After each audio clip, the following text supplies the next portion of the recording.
Good afternoon, everybody. I want to briefly update the American people on a credible terrorist threat against our country and the actions that we're taking with our friends and our partners to respond to it. Last night and earlier today, our intelligence and law enforcement professionals working with our friends and allies identified two suspicious packages bound for the United States, specifically two places of Jewish worship in Chicago. Those packages have been located in Dubai and East Midlands Airport in the United Kingdom. An initial examination of those packages has determined that they do apparently contain explosive material. I was alerted to this threat last night by my top counterterrorism advisor, John Brennan. I directed the Department of Homeland Security and all our law enforcement and intelligence agencies to take whatever steps are necessary to protect our citizens from this type of attack.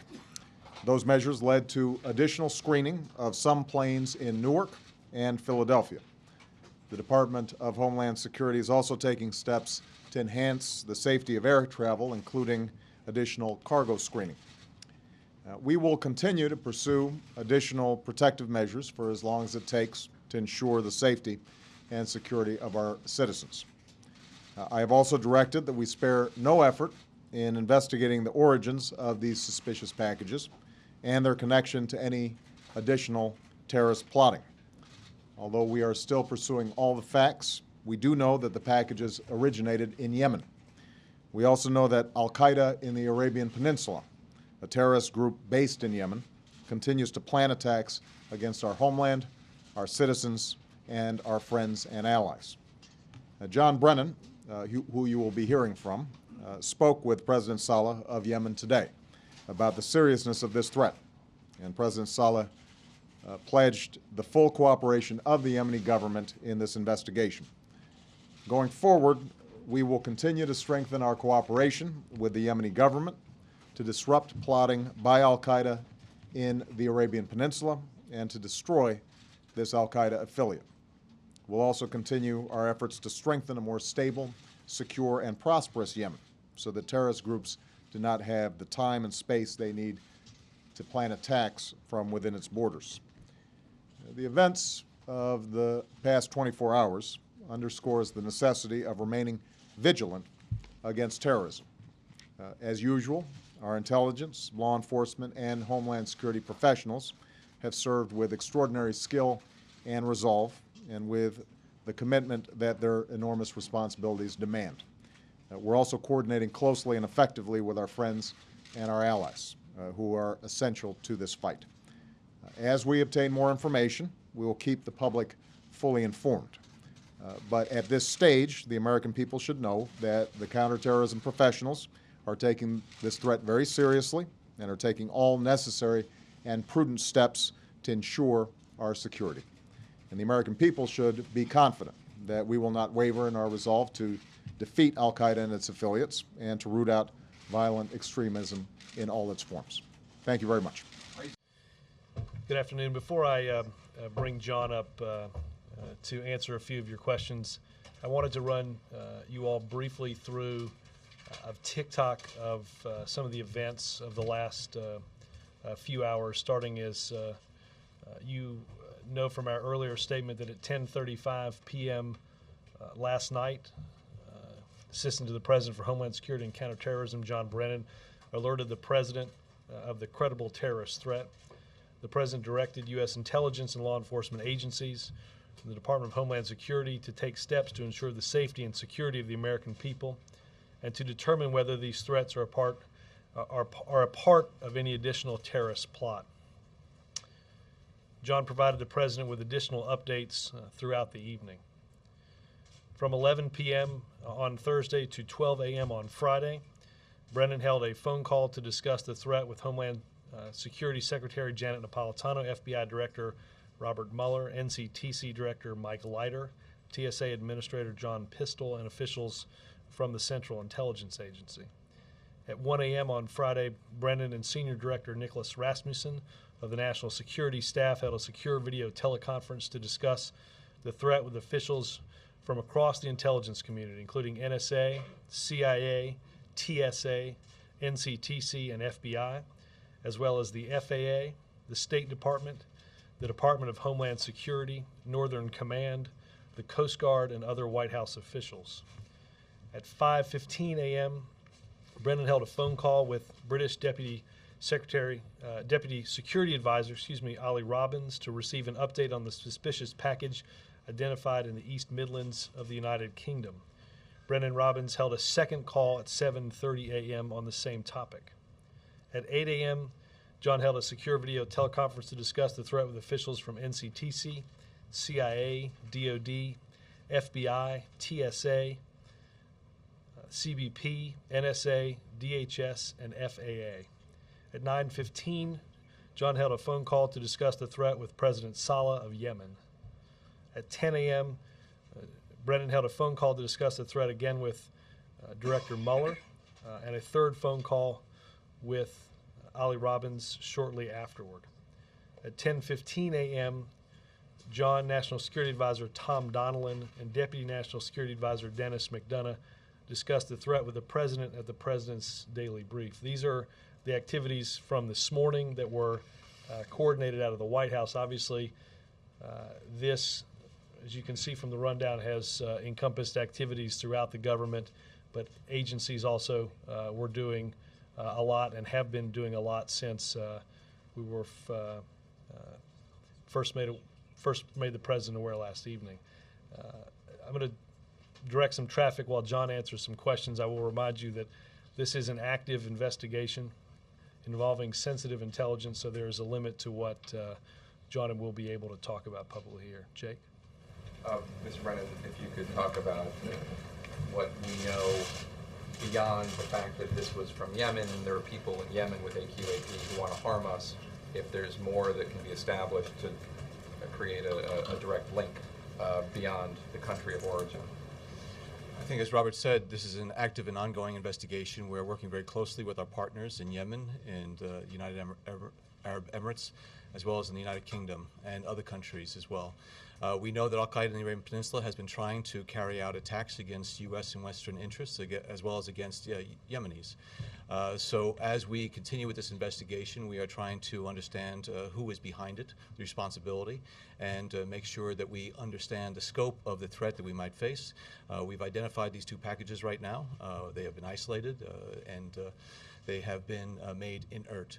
So therefore, what we're trying to do now is to make sure that we are able to address any other threats that might be out there.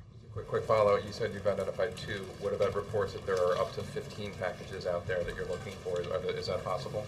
What we are doing is making sure that we take a close look at other packages that might also have some type of materials in them of concern.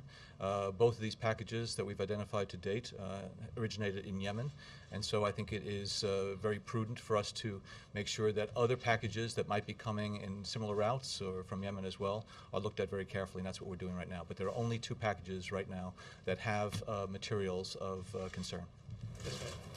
The President described this as a credible terrorist threat against the United States. Can you say whether this was actually an attempted terrorist attack or some sort of practice run for something down the line? I think, as the President noted, it does appear that there were explosive materials in both of these packages, that they were in a form that was designed to try to carry out some type of attack. The forensic analysis is underway. We are relying heavily and working closely with our partners in this regard. But clearly, from the initial observations, the initial analysis that's done, that the materials that were found and the device that was uncovered was intended to do harm. Could do harm. Do you have any sense on the extent of the harm or the extent of the damage that could have been done by this? And secondly, are you looking into the possibility that al-Awlaki was involved in this? I don't want to speculate at this point in terms of what the damage could be from the devices, the explosive material that we have found. That's the analysis that's underway. It's still at the very early stage of that analysis. We're working, as I said, closely with our partners. Clearly, what we are doing is looking at all individuals that we think might be involved in this. Al-Qaeda in the Arabian Peninsula has been rather open in its venom toward the United States, toward Western interests. There are a number of individuals there that we're very concerned about, so we're looking at all possibilities. When I had my conversation with President Saleh this morning, he did pledge the full cooperation of the Yemeni government. We are working closely with them, and we are going to get to the bottom of this plot. Did al-Awlaki's name come up? Is he considered a top suspect? Anybody who's associated with Al-Qaeda in the Arabian Peninsula is a subject of concern. Do you have a sense of the quantity of the explosive, even if your analysis hasn't determined the quality of it yet? We have had some preliminary discussions with our partners. I don't want to go into the details about the quantity or the exact types of materials because I think this is still preliminary, and I wouldn't want to say something that was going to be then corrected in the future. Are there any Yeah, suspects? Go ahead, Dave. prior to learning about the plot, was the intelligence community aware of this option as a possibility, using cargo planes with packages to attack? I think over the years, Al-Qaeda has demonstrated that it is focused intently on the aviation sector. A lot of its plots have focused on trying to carry out attacks against aircraft, using aircraft also as potential missiles, as we well know. So the aviation industry has taken those steps over the years, expressly because Al-Qaeda, and when I'm talking about Al-Qaeda, I'm not just talking about Al-Qaeda in the Fatah area in Afghanistan. I'm talking about the franchises, including in Yemen, which have demonstrated very clearly that not only are they intending to do certain things against this homeland, but that, as we saw last Christmas Day with Umar Farouk Abdul-Muttalib, that they will, in fact, take steps to carry out those intentions. The cargo planes, though, were those ever focused on as a possibility? We've been concerned about passenger aircraft and cargo planes, commercial airliners, others for many, many years. I cut off a question back on the fourth row. You have it, ma'am. Oh, yes. Go ahead. Were there any suspects in custody? Are there any suspects in custody? Not to my knowledge, no. Is there any reason to believe that this plot goes beyond cargo flights to regular passenger travel, and is any consideration being given to putting an embargo on packages from Yemen, originating in Yemen, or even urging people to reconsider travel plans? We're looking at all possibilities at this point. We don't want to presume that we know the bounds of this plot, so we are looking at all types of packages, air travel, whatever. We just want to make sure that we are going to whatever length we need to ensure the safety and security of air travel at this point. Of an embargo on any packages originating in Yemen? We are working with the Yemeni government right now. I do believe that it would be prudent, and we have taken some steps to ensure that packages that come from Yemen are going to be carefully screened. We're working with the Yemeni government right now. So at this point, one of the reasons why we looked at some planes that were coming down into Philadelphia and Newark today is because they were, in fact, carrying cargo from Yemen. So we have had these interagency meetings to discuss all these options. I don't want to go into the details of this because this is all part of the security measures that are in place, but several of these measures have already been instituted. Helene? Can you walk us through the decision to send fighter jets to escort that Emirates flight into JFK today? These are decisions that are made by U.S. military, Canadian military Air Force. If there is a threat, and my understanding, and I've only seen some of the preliminary reports about this, is that there was concern about possible cargo on that flight. And so, again, with an abundance of caution, sometimes Air Force, our Air Force, the Canadian Air Force, will scramble some jets to make sure that everything is okay. There's been a lot of concern about threats against European targets. Is this at all related to any of that chatter that was been picked up in recent weeks? Well, as you well know, we issued the travel alert because of concerns about Al-Qaeda carrying out attacks in Europe. The one package was uncovered in East Midlands Airport in the UK. We are looking at all the parts of the puzzle that we have been piecing together over the past several weeks from Al-Qaeda. But we're not presuming that this is part of that plot. We're not presuming that we've disrupted that plot. We need to maintain our vigilance, and that's the message that we share with our European partners. Chuck? Considering what the targets were in Chicago, the Jewish places of worship, any extra precautions that you're putting out for The synagogues? FBI, Department of Homeland Security, and other domestic agencies are looking at that very carefully and have reached out to the appropriate private sector entities as well as organizations to ensure that any other potential targets of such attacks are alerted. So we're working very closely with state and local officials. Big picture, the Yemeni cooperation, considering this is now multiple attempted terrorist attacks, it looks like emanating from Yemen. Is it fair to say that we don't have the best cooperation yet with the Yemeni government? I would say that over the past 22 months or so, during this administration and even in the prior administration, there has been a steady improvement in that cooperation. I would say that the CT cooperation right now with Yemen is better than it's been ever before. That doesn't mean that it can't improve more. It needs to improve more. I've been out to Yemen 4 times during the past 2 years. We're working very closely with them, and we found that they are courageous partners. Many Yemenis have lost their lives in the battle against al-Qaeda. Have U.S. authorities been able to inspect these packages? Have we increased our presence, or do we plan to do so in Yemen? And Robert, Philadelphia and Chicago involved in this. Will the president's travel plans this weekend change? We're working very closely with the authorities both in Dubai as well as in East Midlands Airport so that we can participate in whatever investigative efforts that are underway.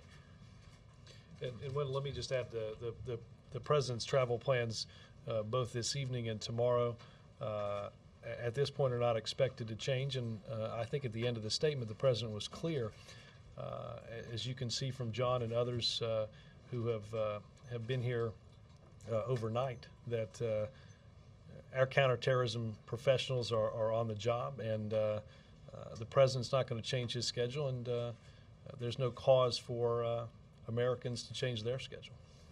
Yes, Robert, do you expect this issue to come up at all during the campaign events at all in the next few days? I have not talked to. I'll get some guidance from the speechwriters to see if this gets mentioned. Certainly, I will say, as the president said, if we will take the opportunity, if need be, throughout the weekend to continue to update the public on information as it comes in. What al-Qaeda has done in the past, targeting other countries during an election season, are you taking that into account, that there's anything, that this is more than just a coincidence? There's never a day that we relax our guard against al-Qaeda and its potential to carry out attacks or attempt to do that, whether it's election day or any other day of the year. Yes, sir. I wonder, Mr. Brennan, if you can back that TikTok up just a little bit. What did you know at the time when you briefed the president last night? And were these packages just discovered through random screenings, or was there something that tipped you off to this thing? Well, I knew enough last night to be able to brief the president, number one. Number two, I think the American people should feel particularly good that since 9/11, the U.S. government has built up a very, very capable and robust intelligence, law enforcement, homeland security system. And as a result of the strength of that system, information became available that we were able to act upon very quickly, and that we were able to locate these packages. So I'm not going to go into the details about how we became aware of it, but the redundant layers of security, the tremendous work of the counterterrorism professionals, law enforcement, homeland security, intelligence was the reason why we were able to succeed. Can I just follow up on that? You're saying then that you were aware of this plot not because of the packages, but because of something else? I'm saying that whenever you pull a string, there's a reason why you start to pull that string, and we had a reason to pull it. And as a result of what we were able to uncover in East Midlands Airport with the very strong cooperation of British authorities, we were able to also then take additional steps, and that's why those prudent measures were taken today to ensure that we were able to identify any other packages that might be out there of concern. Can I follow up on that? Were you able to? Did you direct the authorities in the East Midlands to look for this package? We were working very closely with our British partners to locate, identify, and isolate that package. To be clear, sir, which of the two packages was found first? Was it Dubai, and that led you to East Midlands, or was there any connection? The first one that was found was East Midlands. So did that lead you to Dubai then? The first one we found was East Midlands. Christy? John, the other packages that are being looked at, were they also addressed to destinations in Chicago or also to Jewish organizations? There were two packages, as I said, that we identified, one in Dubai and one in East Midlands. Both of them were addressed to synagogues in Chicago. And can you say if any of the other packages that you're looking at now are also addressed to Chicago? With all the mail that goes through the system, I'm not going to say that there isn't something. But again, the only two packages that we've been able to identify of concern are the one in Dubai and one in East Midlands. All the other efforts that we have underway is to see whether or not there's something else out there of concern that we can similarly isolate. Are either of the Chicago synagogues the one next to the president's house where I believe he will be staying this weekend? No. Josh? Mr. Brennan, can you just clarify, so you found the first package after the president was briefed on this issue last night, is that correct? Yes, from a sequencing standpoint, yes.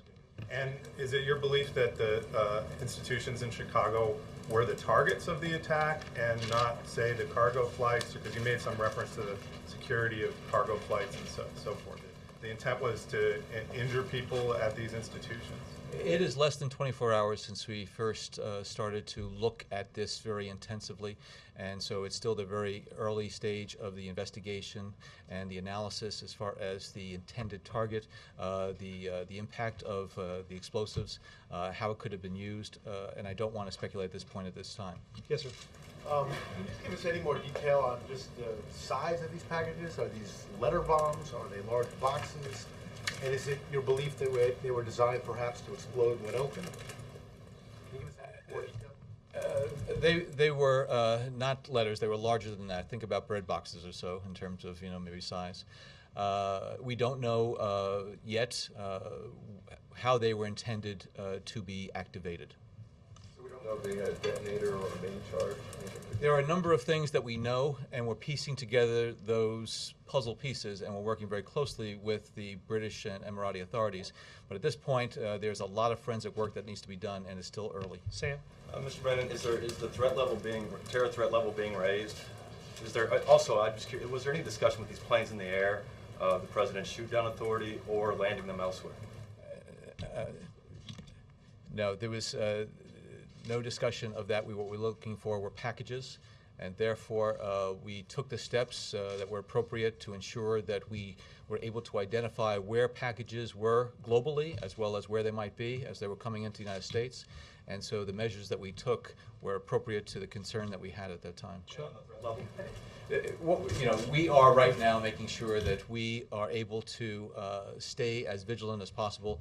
There's been no adjustment of the threat level in terms of color code or whatever else, but as a result of this, we're making sure that we work very closely with our state and local officials, and law enforcement, Homeland Security, intelligence communities are very much on their guard. Chuck? I guess I want to clarify, and it follows up on Ian's question. With the packages themselves, what made the packages suspicious, or something else led you to the packages?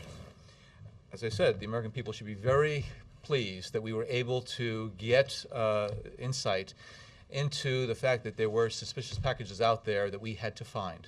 And I'm not going to go into those operational details. I think that's the reason why we have a security system in place that has these redundancies and the ability to detect things from inception all the way to the possible execution of an operation. So we were onto this, but I'm not going to go into details about how we knew. So it's fair to say you were looking for these suspicious packages? We were looking for packages that were of concern, yes.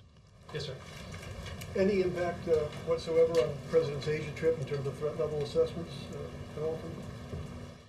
Whenever the President travels, we take a very careful look at what the threat environment might be and look at what the terrorist environment is. So we're taking this into account, but at this point there is no effect. Yes, sir. Mr. Brennan, early on there had been a lot of speculation that this might be some kind of a dry run. Given what you do know about these packages now, would you say that this was more than just a dry run? I'm concerned that since there were explosive materials in it, a traditional dry run is something that you would not necessarily use with explosive materials. That said, I don't know yet what exactly the intent was at this point. There are a lot of different scenarios that some people have speculated about, but and what we're trying to do is to wrestle this to the ground by doing a good forensic analysis, as well as taking a look from an intelligence standpoint and trying to piece together what we might have known in the past, and that would give us a sense of how this was going to be used. Go ahead. Thank you. Can you say, sir, that Al-Qaeda had changed their locations of the country, and also these are the same people, and finally, is this threat of these packages has anything to do with the Pakistani man arrested from Ashburn, Virginia? Because he spoke in the past that attacks will be taking place in the Washington area. There is no indication whatsoever that the individual arrested yesterday had anything to do with this plot. Al-Qaeda in the Arabian Peninsula is an organization of several hundred individuals that are dispersed throughout the country. They are murderers, and they are determined to carry out attacks against innocent lives, whether they be Yemeni, Americans, Westerners, or others. We are working very closely with the Yemeni government, and we've been able to make some significant progress against Al-Qaeda in the Arabian Peninsula inside of Yemen, working with those partners. We'll continue to do this. If anything, this just demonstrates to us, and I think to the Yemenis as well, that we need to redouble our efforts so that we are able to destroy Al-Qaeda, and we will. Josh? Finally, if you have briefed the Indian government because the president's plans next week, as far as this threat is concerned? We share on a regular basis with the Indian government. The Indian government is one of our best CT partners. Josh? Do you think, Mr. Brennan, in the past when there have been specific attacks, it's been highlighted by the administration that terrorists have had to modify their ways because of the hurdles that the government has thrown up in front of them? Do you think that's the case that we saw here, that the use of cargo planes instead of passenger planes reflect the intense scrutiny that passenger aircraft have gotten in the last year or so since they've come under being used as a vehicle for attacks? Absolutely. The Al-Qaeda organization has tried to adapt to all of the obstacles and hurdles we put in front of it, and that's why we have to remain very agile. We have to make sure that we stay one step ahead of them. But clearly they are looking to identify vulnerabilities in our system and take advantage of those vulnerabilities. But fortunately, because of, again, the good work of the people here, as well as the very important partnership that we have with our allies overseas, we've been able to stay ahead of them. Are you surprised that they keep focusing on airplanes? So long after 9/11, that still remains an attraction for them? There's nothing about Al-Qaeda that surprises me anymore, and that's why we have to be prepared to deal with every eventuality that is out there. How did your response to this in the last 24, 36 hours to this incident differ from the response to Abdul Muttalib over the holidays last year? And what did you learn from the last year attempted Christmas Day bombing that helped you better prepare for this? You know, in some respects they're very different because you're dealing with two packages as opposed to an individual, but in other respects that there are similarities. Whenever something like this happens, what we want to do is to make sure that we take all appropriate measures to identify additional threats that are out there. Whether it's somebody who arrived in Detroit or whether a package is found in East Midlands, we're trying to find, are there other individuals that are trying to blow up a plane? Are there other packages out there? And so the community kicked into gear right away and took those steps so that we would find out where those packages were and take the appropriate steps with TSA, FAA, and others. And the system worked very, very well. Sam, do you have a follow-up? Yeah, I was just going to ask you, how do you respond to, there's sure to be accusations that this is all happening, you know, a couple days before an election used to sway the election towards the Democrats. How do you respond to that? I think John briefed the president at 10:35 last night off of very credible terror information. And after, I think that's largely put to rest any speculation that may be out there after the testing the president talked about that showed apparent explosives in those devices. As John said, counterterrorism officials at all levels of our government quickly went into action in order to take the steps necessary to protect the American people. That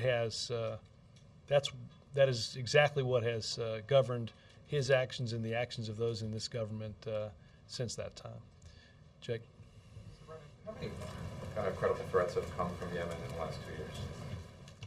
There are a number of threat streams that we've been following, a number of individuals that we're very concerned about. I wouldn't put a number to it. Dozens? We know of under 10. How many? Well, it's a question about whether or not there's reports of a threat that may be separate from other reporting. Is it part of the same threat stream? Sometimes we're concerned that Al-Qaeda is trying to carry out some type of attack, so we might have dozens upon dozens of reports related to that one attack. So over the past year, the intelligence community, the counterterrorism community has been kept very busy with reports about Al-Qaeda in the Arabian Peninsula trying to carry out attacks in Yemen, in that region, as well as against the United States. Is it fair to call AQAP the primary terrorist threat to the United States? I think my concern is outside of the Afghan-Pakistan area where the Al-Qaeda core and the senior leadership reside. I would say that the Al-Qaeda in the Arabian Peninsula is the most active operational franchise right now of Al-Qaeda, and that this is one that deserves a lot of our attention. Chip? Any concerns, Robert, that the president's going to be having a rah-rah rally tonight while all the cable channels and local news stations and everybody else is going to be airing this terrorism scare? No, again, Chip, I think the president was quite clear on this, that we are taking this threat very seriously. At the same time, he is not, and I don't think the American people should, have any reason to change the way they go about their lives or change their schedule. I will say this, that we are, regardless of whatever season we're in, our commitment, Democrat and Republican, to keep this country safe will not waver. Will he talk about this tonight? Again, I'm going to check on that when I go back. Listen, I'm going to get John back to working on this. We will, as we get information, update you if there are any additions to his schedule or what have you over the course of the weekend. Stay in touch, and we'll let you know as we get more information. Thank you all.